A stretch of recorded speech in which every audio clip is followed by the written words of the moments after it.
Rahmanifat. Saya Nurul Rismawati. Saya Ria Maharani. Saya Rahel Diasyota akan melakukan observasi dan wawancara di SLB Pelita Hati dengan narasumber Ibu Wayan selaku salah satu guru di SLB Pelita Hati.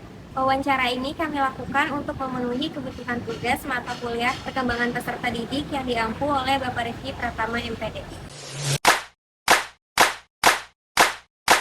Assalamualaikum warahmatullahi wabarakatuh. Selamat siang buat Ibu Wayan. Kami mahasiswa Universitas Indrapasta PGRI. Sebelumnya izinkan kami memperkenalkan diri. Nama saya Rahel Diasyota. Nama saya Fadila. Saya Ria Maharani. Saya Nurul Rismawati. Sebelumnya kami sangat berterima kasih untuk Ibu untuk kesempatan waktu dan tempat yang diberikan agar kami melaksanakan wawancara tentang bagaimana cara mengidentifikasi karakteristik dan kebutuhan pendidikan untuk anak bagi anak yang berkebutuhan khusus. Mungkin ada beberapa pertanyaan, ada poinnya juga yang akan ditanyakan langsung oleh teman saya. Poin pertama, apa sih Bu perbedaan utama dalam cara belajar anak berkebutuhan khusus dibandingkan dengan anak pada umumnya? Cara ngajarnya pasti anak didiknya aja berbeda, ya nggak sih? Ya kan? Didiknya berbeda dari yang anak ABK dengan anak yang biasa, tidak ada masalah. Dalam hal kita lihat kasat mata aja berbeda, jadi otomatis mengajarnya juga berbeda.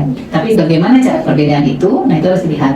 Kalau di Pelita Hati dan sekolah-sekolah SLB lainnya, kita aja sesama SLB aja kita ada perbedaan dalam hal model pengajaran. Kalau di Pelita Hati sendiri, kita harus sesuai sama kebutuhan dan juga keunggulan dari siswanya sendiri. Jadi sebelum dia harus diajarkan sama gurunya, kita mengadakan asesmen yang selama 5 hari itu. Dari asesmen itu nanti baru dibikin PPI-nya, program individual. Barulah kemudian si guru bisa mengajar ke muridnya sesuai sama asesmen tadi. Itu perbedaannya, di mana perbedaannya seperti itu. Kalau di sekolah umum, mungkin ya, saya tidak bisa membilang kalau sekolah umum pasti begini, nggak mungkin. Kalau sekolah umum kan siswanya udah hampir sama kemampuannya, sehingga mereka mungkin tidak usah lagi bikin asesmen atau bikin program individual tiap anaknya, karena di kelas itu hampir semua tingkat kemampuannya sama, sehingga mereka bisa memakai kurikulum yang sama dalam satu kelas. Kalau kita berbeda-beda setiap anak, walaupun satu kelas. Nanti kalian bisa lihat kalau pada waktunya ya, bisa lihat model-model kelas yang ada di Pelita Hati. Jadi kalian bisa lihat, oh begini ya bedanya dengan sekolah yang lain. Baik, terima kasih. Terus buat pertanyaan berikutnya, bagaimana cara Ibu mengenali atau mengidentifikasi karakter yang unik dari setiap anak? Nah tadi itu awalnya kalau di Pelita Hati ya, kita pakai asesmen juga tadi saya bilang. Base-nya banget tuh asesmen. Jadi ketika anak baru masuk Pelita Hati, dia harus diasesmen dulu selama 5 hari. Itu lamanya bisa 1-3 jam per hari. Dan yang asesmen itu nggak satu orang aja, tapi semua. Dia ada psikolognya, ada gurunya, kemudian ada terapisnya, terapi bicaranya, bisa juga guru kelas. Kalau ada tambahan, misalnya Bu orang tua melihat, boleh Bu. Jadi tidak dalam satu orang atau satu kacamata, saya suka bilang satu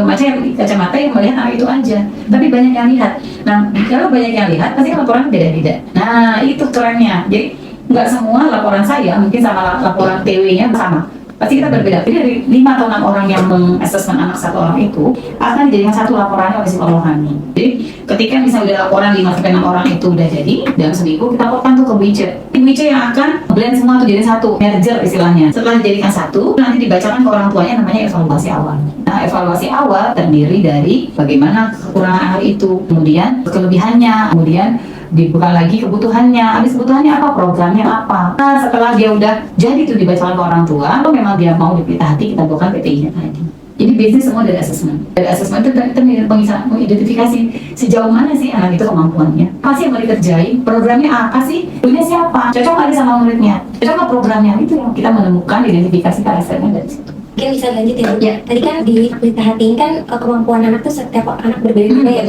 Menurut Ibu sendiri, apa sih tantangan terbesar dalam memahami kebutuhan setiap anak, khususnya mungkin anak-anak di Pelita Hati, dan bagaimana Ibu mengatasinya? Jadi kalau kita berbicara identifikasi, pasti tadi saya bilang kita berawal dari asesmen itu. Dari asesmen tadi itu, bagaimana kita cara memahaminya ya anak. Jadi kalau saya udah hampir 25 tahun ngajar di sini. Jadi memahaminya itu, kalau kita sudah sama anak itu udah lama bergaul itu, kita tuh kayak dapat chemistry gitu sama anak itu. Jadi kayak udah, kalau saya tuh udah bilang udah klik gitu. Jadi kalau Pelita Hati, ketika anaknya udah bagus, sudah bisa memahami lingkungan, dia akan dimasukkan ke sekolah reguler atau sekolah inklusi atau SLB yang sesuai. Jadi yang di sini pertama di kelas saya 1, 2, 3 ini adalah anak-anak yang kemampuan masih awal. Jadi yang belum kenal warna, bentuk, apa-apa tuh masih di sini. Yang udah ngerti sedikit instruksi, sudah bisa mengerti bahwa ada warna, ada apa segala macam itu, bisa nanti masuk kelas. Nanti bisa lihat ya sebentar kelasnya. Jadi kalau dibilang memahami ya begitu, dalam apa sih bilangnya waktu ya yang buat saya paham gitu. Tantangannya adalah kalau masalah hasil atau program itu kan kita bisa lihat dari asesmen tadi. Tapi misalnya yang paling sulit tantangan adalah bagaimana kita bekerja sama dengan orang tua. Karena itu yang paling berat adalah itu. Jadi bukan ngajar anaknya sebenarnya. Anak apa sih modelnya ya, paling tidak nggak ngerti dia guling-guling, nyakar-nyakar paling jelek ya begitu. Kenapa dia sampai guling-guling, kenapa dia sampai nyakar, karena dia tidak bisa mengatakan apa yang dia mau, dan kita nggak ngerti apa karena orang bilang dia kalau mau buaya anaknya tenang, karena saya udah tahu apa yang dia mau. Oh kalau ini, oh kamu kamar mandi ya silakan, kan gitu. Jadi kendala utama adalah bagaimana kita bekerja sama dengan orang tua, karena ada beberapa orang tua tuh ya udah belajar PTHT aja di rumah ya sudah, karena sudah kuliah begini. Nah itu yang susah. Padahal untuk anak khususnya anak autis yang di PTHT, pengulangan itu yang penting. Kita sebagai guru yang monitor dan memberikan cara bagaimana cara mengajar itu yang paling besar sebuah tantangannya. Kendalanya cuma kayak lebih ke orang tua. Iya, betul. Kita kasih treatment yang pas buat mereka. Basicnya dari asesmen tadi, treatmentnya udah pas, terus masih ada kendala. Dia lihat belakangnya, apakah di rumah diulang pelajarannya. Yang satu hal, apakah mereka apa yang dimasukkan, konsumsinya apakah sesuai. Kadang-kadang kalau anak seperti ini kan bagusnya dia gluten free ya, dan juga diet tepung, susu, keju dan sebagainya. Jadi kadang-kadang hal-hal itu yang suka membuat apa yang dikonsumsi merusak dari semua tantangan tuh. Misalnya udah bagus ya nggak makan apa-apa, tiba-tiba ke rumah neneknya, bu tadi dikasih coklat sama neneknya, udah tuh anaknya itu lagi tantrum lagi, susah lagi. Itu tuh yang kayak gitu itu sebenarnya yang menjadi tantangan kita sih. Kalau masalah mengajar, ya aku sih selalu berpikir ya kalau kita mengajar dengan baik, treatmentnya pas, medianya cukup, insya Allah kasih peluang, kecuali kalau dia memang ada kendala di IQ misalnya ya, kita juga kasih begitu. Berarti cara mengatasinya itu dengan kita bekerja sama atau berkolaborasi dengan Orang tua, betul itu. Baik, untuk pertanyaan selanjutnya ya Bu, komunikasi memang adalah salah satu hal yang penting ya dalam proses belajar mengajar. Pertanyaannya yaitu bagaimana cara Ibu Wayan untuk bisa membangun komunikasi yang efektif kepada anak-anak yang berkebutuhan khusus ini? Ini komunikasi ya. Kalau saya bilang orang tua itu susah bagi anaknya istilahnya gitu ya. Tapi kalau sama anaknya, anak di sekolah kita itu banyak yang jadi nggak verbal. Mereka berkata-katanya agak sulit. Nah, jadi kalaupun tadi saya bilang kalau kita udah lama sama anak itu, kita udah tahu gesturnya mau apa. Kita udah ada satu bentuk komunikasi. Jadi misalnya kalau dulu muridku ya Jafran itu dia dulu masih yang narik-narik, nunjuk-nunjuk. Cuma dari semua terapis dulu dia pilih saya buat ngambil apa dia mau. Terus dalam waktu hal bersamaan, saya bilang bahwa dulunya bukan Gwen aja, ada Bu Leni dan sebagainya. Jadi dia mulai nunjuk-nunjuk, akhirnya ke saya, akhirnya dari tarik-tarik tangan, oh ini oh ya gitu. Akhirnya dia mengerti bahwa tarik tangan juga nggak semua orang harus seperti itu. Ya nggak saya juga nih, saya mulai Bu Leni coba dong, akhirnya Bu Leni. Berarti mas saya bisa sama Bu Leni bisa. Berarti ada kemajuan dong buat komunikasi ya. Ini buat yang non verbal ya. Kalau yang buat verbal sih komunikasi nanti satu arah bisa ditanya, tetapi tidak mengambil kesulitan tentang anak. Tapi yang kesulitan ada yang verbal. Jadi dari saya kemudian Bu Leni udah lumayan bisa nih Bu Leni udah bisa ke saya juga. Tapi masih tarik-tarik tangan gitu kan. Lanjut akhirnya udah Bu Leni udah bisa. Akhirnya saya bilang sama Jafran, dia mau dia jadi suka apa sih, suka mainan di saya tahu dia narik. Dia cuma bilang mau tarik kan? Oh tidak. Sekarang Jafran tunjuk. Jadi dia kalau udah mau apa bisa tunjuk. Kemajuan ya? Iya, kemajuan dari dia tarik tangan saya. Akhirnya masih bisa tarik tangan Bu Leni, sekarang dia bisa tunjuk. Saya sekarang lagi mencoba namanya teach ya. Jadi teach itu pertukaran komunikasi pakai kartu.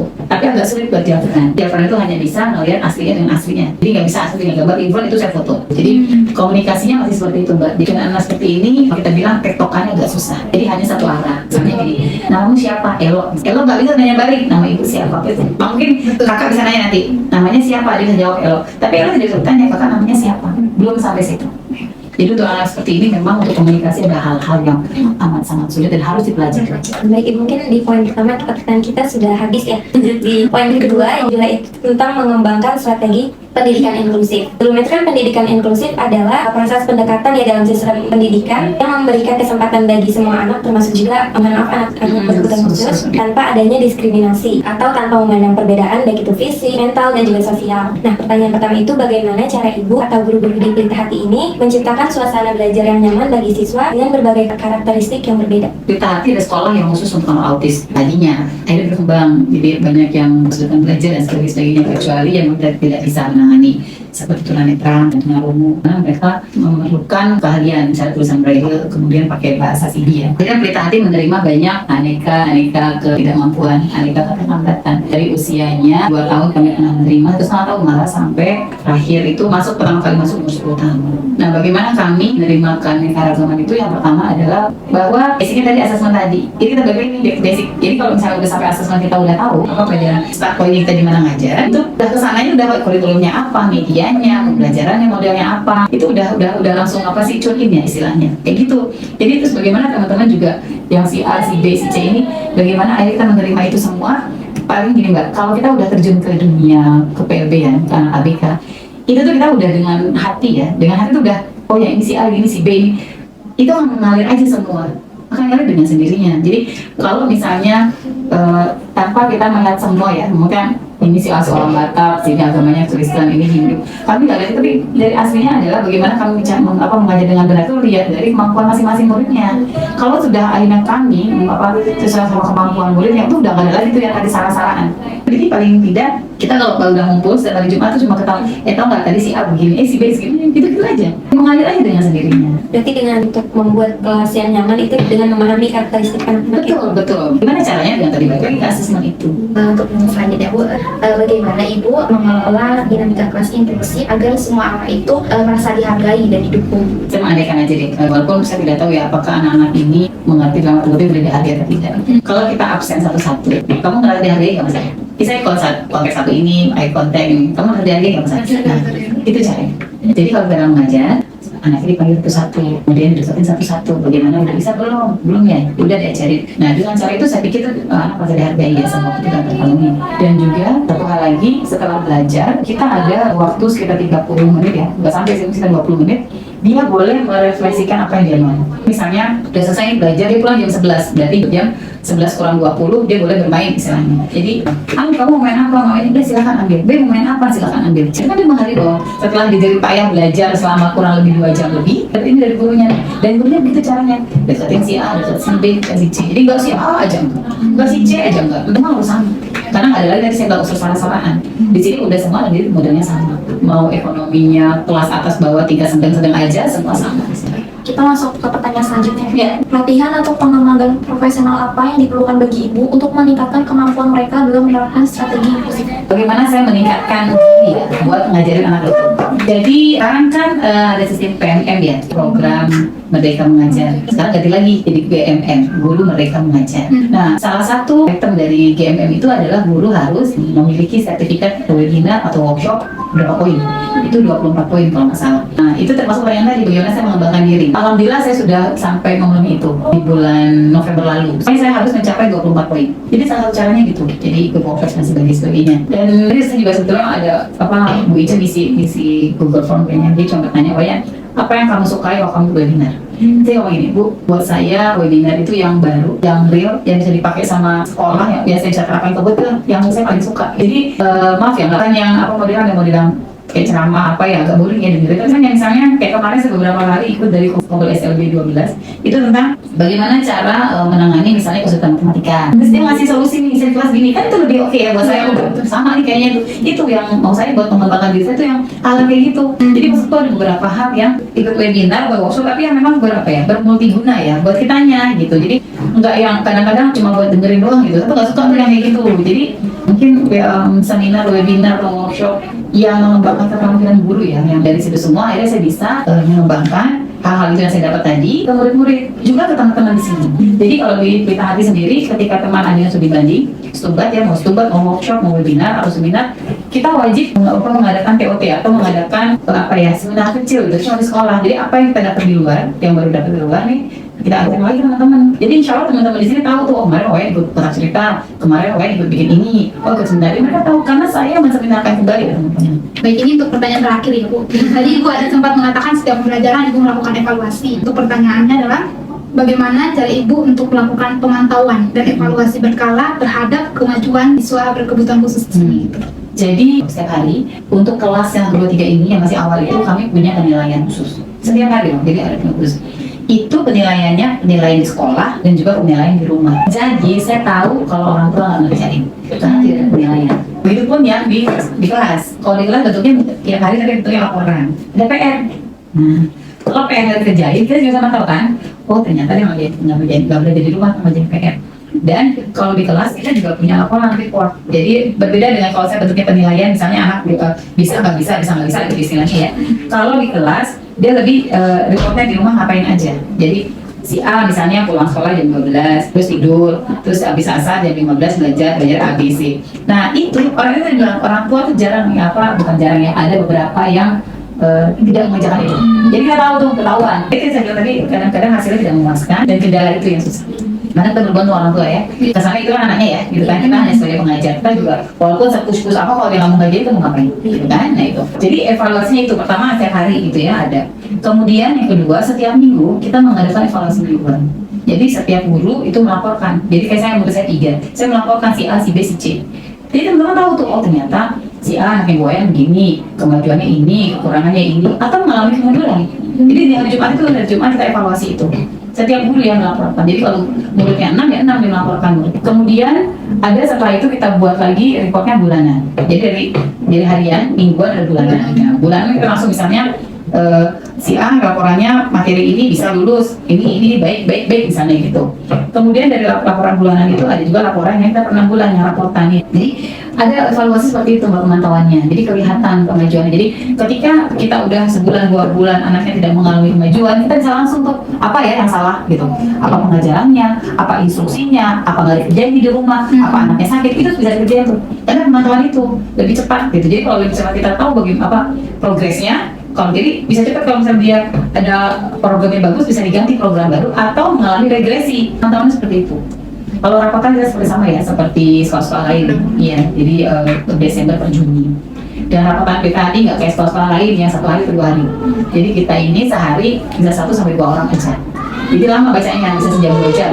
Jadi kayak tadi barusan itu, jadi ditemenin sama psikolognya, guru kelasnya atau terapisnya. Jadi banyak yang lapor ke 1 orang 2.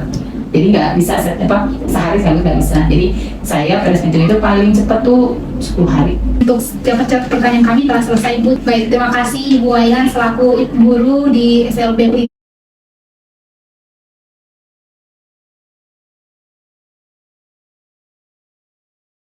Pelita Hati yang telah memberikan